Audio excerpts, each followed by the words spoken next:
So when you went through various forms of initiation, this was your ancient Kemetic education.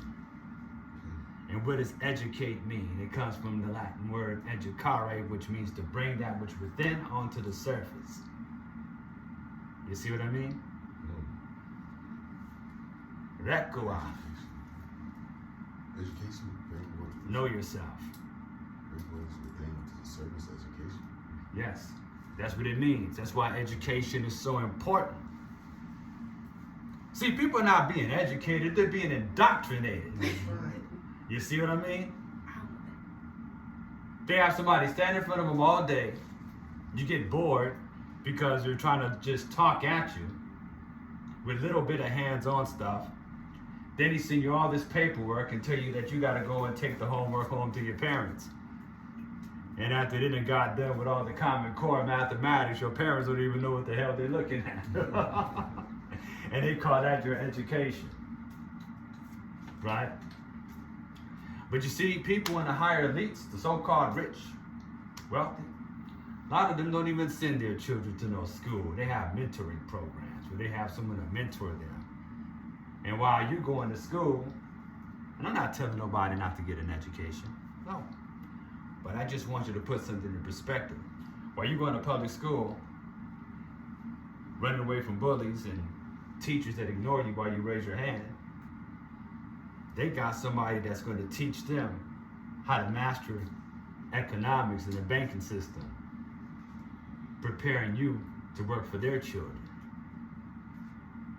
Okay?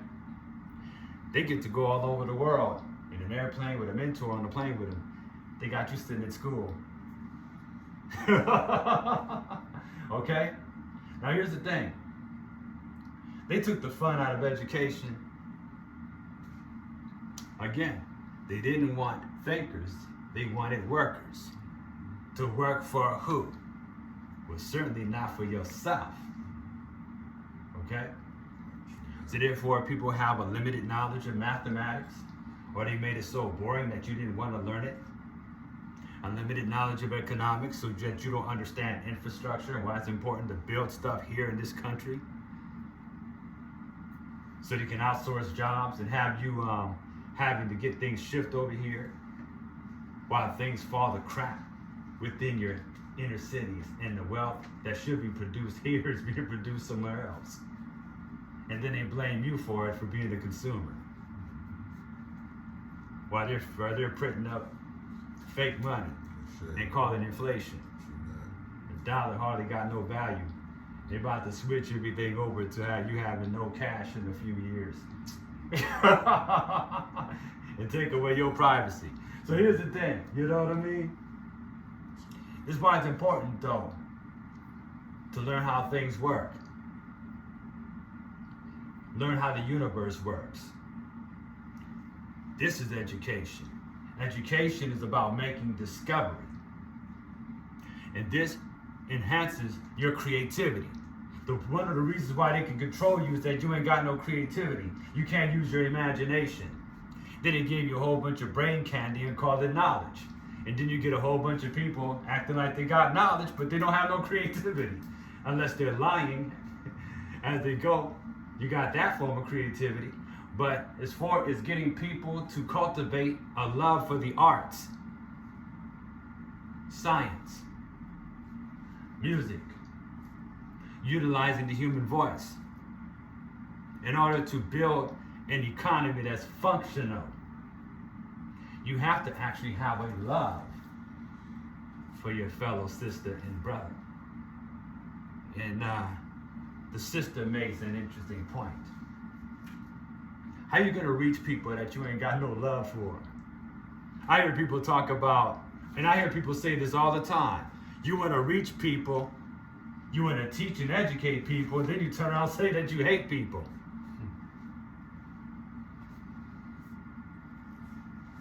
You deal with an education system that don't like your children, so they tell you that your boys and little boys and girls are dumb, and then just pass them along. Some of them don't even know how to read and everything else. So not that they're dumb, it's just that they're being indoctrinated not to be thinkers, but to be workers. So by the time they get in 7th grade, they're not even interested in learning anything anymore because, well, they identify education and learning with boredom and somebody talking at them all day with the reward and punishment. Hey, you get to go out and have recess for about 15 minutes, 10 minutes, and come on back. Then, if you got to go to the bathroom, you got to explain why you got to go to the bathroom. When you got to go to the bathroom, you can't even just go to the bathroom when you want to. And this is the education system, right? They just pass you along. They don't teach you how to think. They train you what to think. So you got to get trained, you know. But they've been messing with your mind for a long time. You check out TikTok. They have a whole bunch of, now China, to my understanding, they have ownership of TikTok. They don't allow a lot of stuff that we see on TikTok over here. They don't allow that in China. Okay? Because they want to see their little boys and girls educated. Because they're serious about making China the superpower. Okay? But if nobody wants to learn anything over here and they think they know everything, right? You know, got the little pink-haired chick who read the book on the chakras.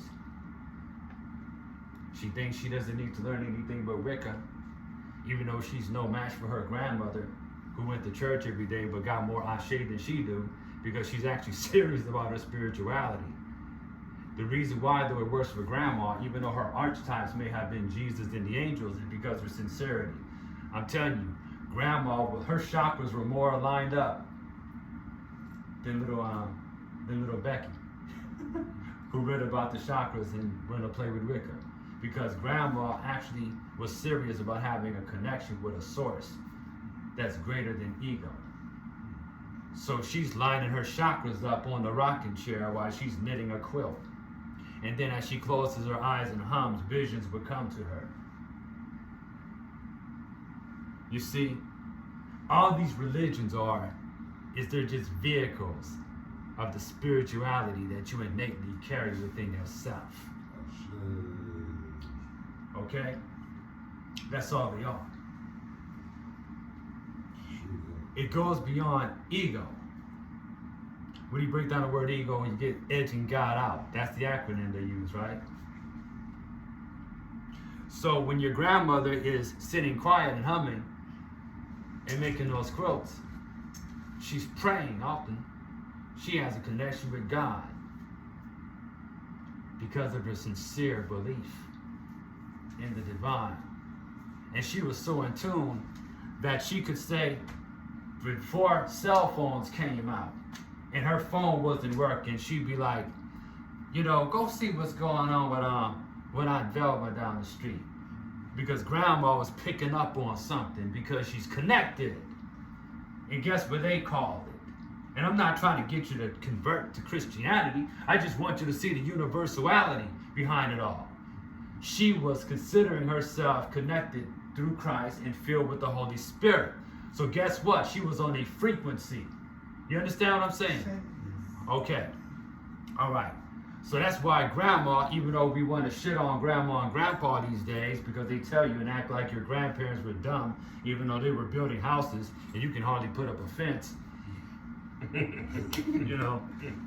want to talk to you like your grandma and grandpa were dumb and stupid when they actually had a lot of knowledge that they learned of how to plant and grow food. And here you are eating at McDonald's. They knew how to grow food and raise livestock. And you go get a hamburger from McDonald's and act like you're smarter than your grandma and grandpa. And they've been dumbing America down. And you think because you have access to YouTube and you can watch a whole bunch of videos, you're actually thinking, and you're not. Cross-reference everything I'm saying. Hey, I use YouTube. But at the same time, I also encourage you to think for yourself. That's creativity. Because at the same time, you are not like everybody else for a reason. If you're the vehicle and vessel of God, and we talked about in the Perdim Heru and Gerard, the Egyptian Book of the Dead, where I knew he says, by in turn, my soul is divine. Your soul is divine too. So we're not talking about Hotep. Hotep is the name of the offerings that they made to the deities and the ancestors. They were called Hatapu. These were offerings made. Like the Yoruba say Ebo. Now, we use it as a greeting in the conscious community. But ain't nobody in ancient Kemet was going around saying Hotep to anybody. That was the offerings they were making to the Neteru. And then your ancestral offerings that people do now, called the Hatepti Nesu.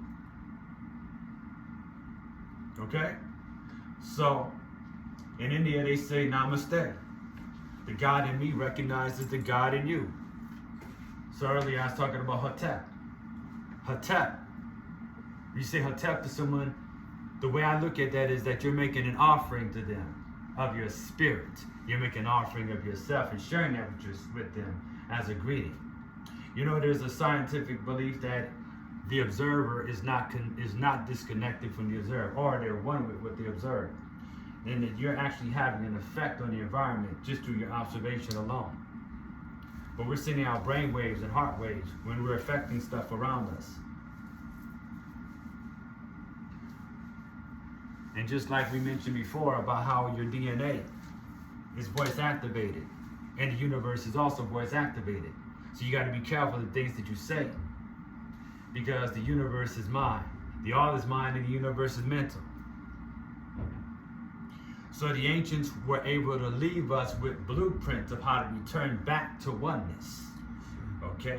And if you really look at that word religion, it can be used in two ways. It can be used, you break it down, legare, meaning to tie back, or to bind one back. Now it can be tied to a group, or it can tie you back to oneness. But here's the thing. Is there really a need to tie you back to oneness when you was really never separated from it in the first place?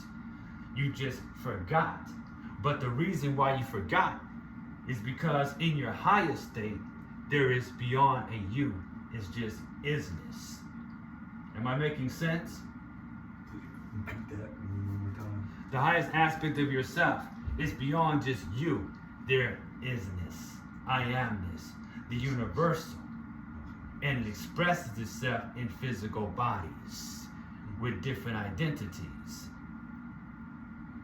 Am I making sense? That's it. All right. So therefore, you have a purpose as an individual to give to God within you a different experience than the person that is next to you.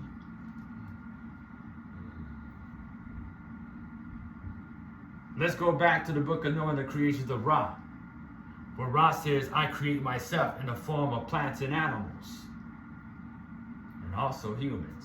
They say that humans are the Remech. Contains the word Rem and Rem, the teardrops of Ra, the teardrops of the sun itself. We're crystallized light. Everything around you that looks solid is light slowed down.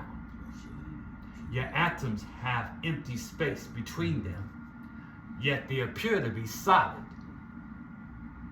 but they're not as solid as they seem. What's holding it together?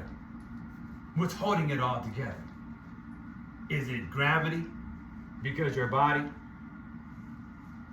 is made up of 14,000 pounds of pressure per square inch holding you together, even though between your atoms is empty space. The paradox of existence. So we're here to be that unique expression of the divine. Be that. This is why creativity is so important. And this is why it's good to develop your own leadership abilities and not follow everybody, but have your own path, because you have your own destiny. You can follow the instructions of someone who is a master of a craft, but you're not supposed to follow that person forever. You don't keep the training wheels on your bicycle all the way until you're 80 years old. You got to take them off at some point and ride the bike. And even maybe invent your own type of vehicle. You see what I mean? Now you start somewhere. That's why there's the teacher-student. But here's the thing. The teacher and the student is not separate.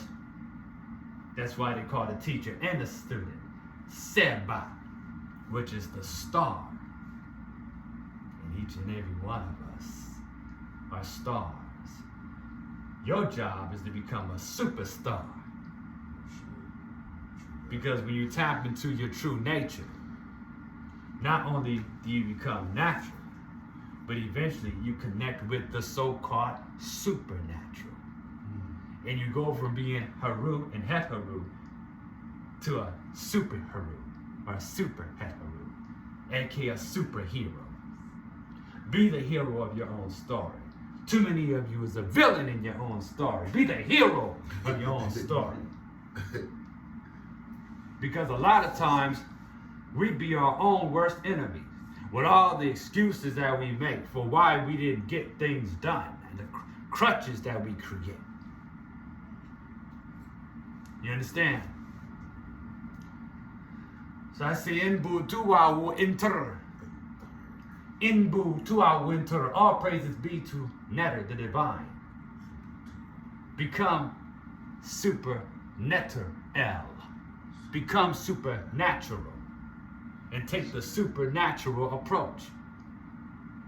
Huh? You see, here's the thing. I say be supernatural because everybody is so used to being average.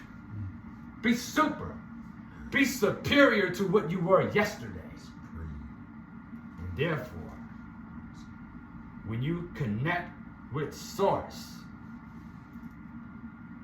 you become oneness with which is truly supreme. The supreme being. Let that energy flow within you and become a vessel of it. And that's what Grandma was doing. Okay? Sure. With little knowledge that she may have had, her sincerity and her faith was able to get her through. All right? And then you get initiated. A lot of people get initiated to all these ATRs and get about 80 Orishas, and their life is a mess. Okay? People just get initiated in all kind of stuff so they can show it off and be like, look, I got this, I got that. What about your life? Are you connecting with your destiny? Is your head right? Is your Ori correct? Is your Ori functioning right? The Yoruba call your head the Ori, which is your consciousness, which is your destiny. If you are able to be in good standing with your own Ori, the Orishas and the whole universe will support you. The Neteru will support you. The angels, if you may, will support you. You will know when you're on the right track because you will discover that you have an abundance of energy. When you're not on the right track, you will discover that you have a whole lot of inner resistance because you have blockages. You have to work with yourself to clear these blockages out and be clear to who you are and where it is that you want to go. Hence, know thyself is important. Learn about who you are and what it is that you're here to do and stick to that. Because you're in these cities where you're constantly being overstimulated. Do this, do that. You have to learn how to say no, like I said last time. Because if you say yes to everything, you'll be scattered. So learn how to say no and be committed to who you believe you are to be. Be committed to that. And be a badass doing it. You understand? Ashe. Ashe. Hotep. Hotel. Uncle Jacinel. Yeah. See. That's the thing. So earlier I talked about how the ancient ones left us a blueprint. This blueprint has taken different forms. One popular form has been the tree of life. And you'll discover that this tree of life takes different forms and different cultures. Why a tree though? Trees are the oldest beings worshipped on this planet. And you still was doing that when you was going to the church and celebrating Christmas. It was a throwback to that, of where they would leave offerings beneath the tree. Now, before you freak out, start talking about Nimrod and worshiping evil spirits. This is dealing with nature.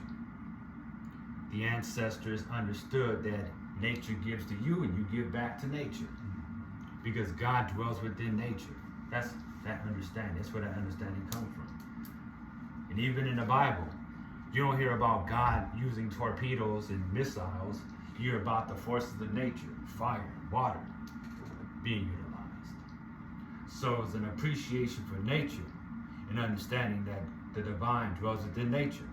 You see that whether it's African or even our Aborigine sisters and brothers believe in nature and that divine essence being in nature. If you're going to go and see yourself, a reflection of yourself, right, and you're nowhere around a city, where would you go to see your reflection? Let me get an answer from somebody. Water. There you go. So you have to rely on nature. You have to rely on water to see your reflection. And water in African traditions is considered sacred. You want to know what's interesting about water? In a few cultures, water is identified with wealth. And if you look at ancient cultures, you're going to discover, like for instance in Kemet, the Nile River, it brought forth abundance, helping the crops to grow. Then you see that they'll get baptized or they'll go to have rituals in this river. You see the same thing with the Jordan River, where they talk about in Christianity and Abrahamic traditions, because their sacred river was the Jordan River. Or, you talk about the land between the two rivers, Mesopotamia. Those rivers are sacred. Then you go into West Africa, right? And then you discover that you have deities like Oshun, Oya, and Yemoja. And guess what? All three of these orishas started out as river deities. And they're all connected to wealth in some kind of way. But you want to know what's interesting? In today's world, you still identify water with wealth. I'm going to point something else out. Mary. Mary was considered to be the patroness that you would go to as if you wanted to sail or go across water. There's like a prayer for Mary, or Mary of the Stars, or Mary of the Lighthouse. She had different attributes. But then you look at Mary, and you see where you get the word marine, and all that's connected to maritime law and the law of the sea, in which you're dealing with commerce. Okay? Then you look at money. What do you call money as a form of exchange? It's called what? Currency. In order for a river to exist, it has to exist in a river bank.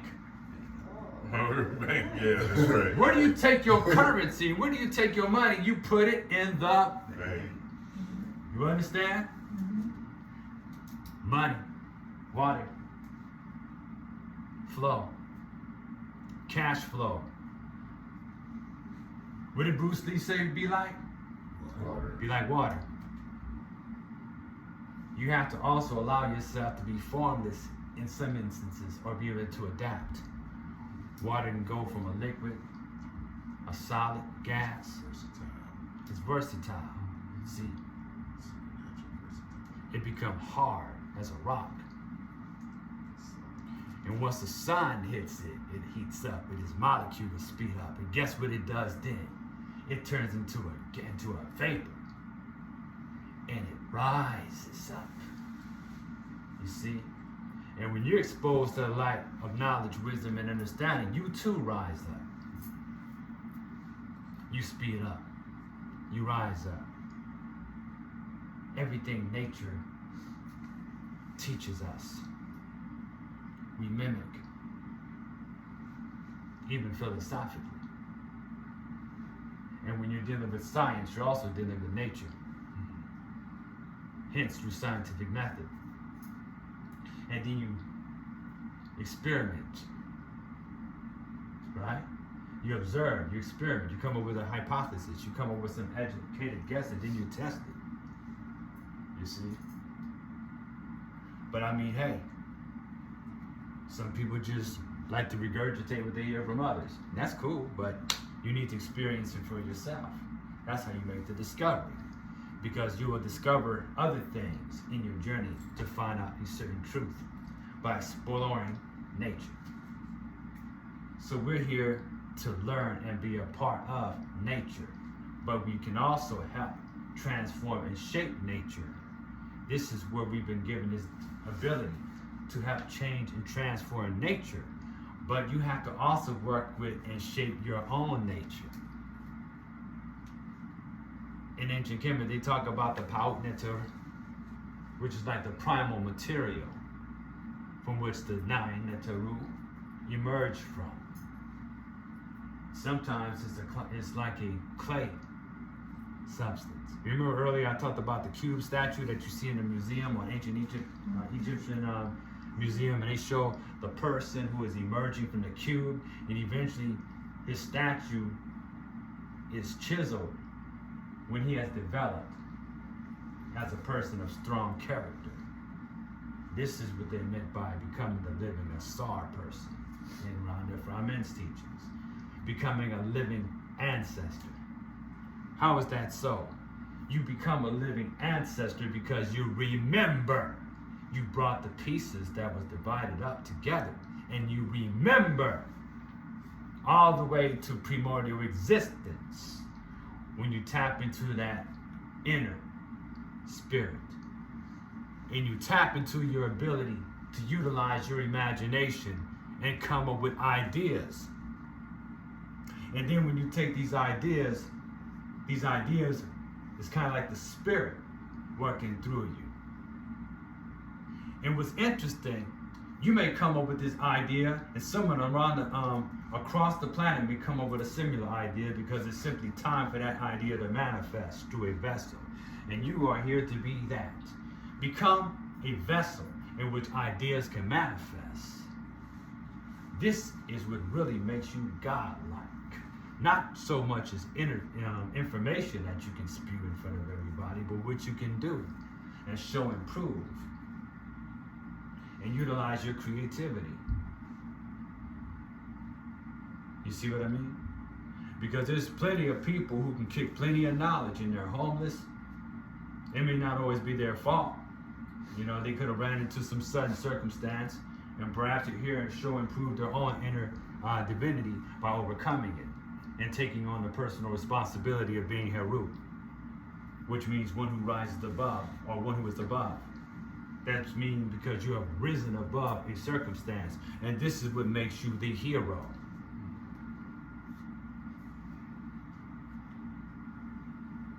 Who in here is a hero? Say it. I'm a hero. You're a hero? All right. Be the hero. Why do you always got to beat yourself down and, I humble myself, so therefore I don't want... What do you mean you humble yourself? Life humbles you enough. You're already humble, as it is. You ain't got to humble yourself and accept popular opinion and nod your head to shit you don't agree with, knowing that it's wrong. Okay? But that's what they want you to do. You understand what I mean? Questions, comments? Questions, comments? All right. In Butua winter, Angin Torrenturu, Omasera. All right, my sisters and brothers. It's good talking to you. We'll talk later. Say. I shall.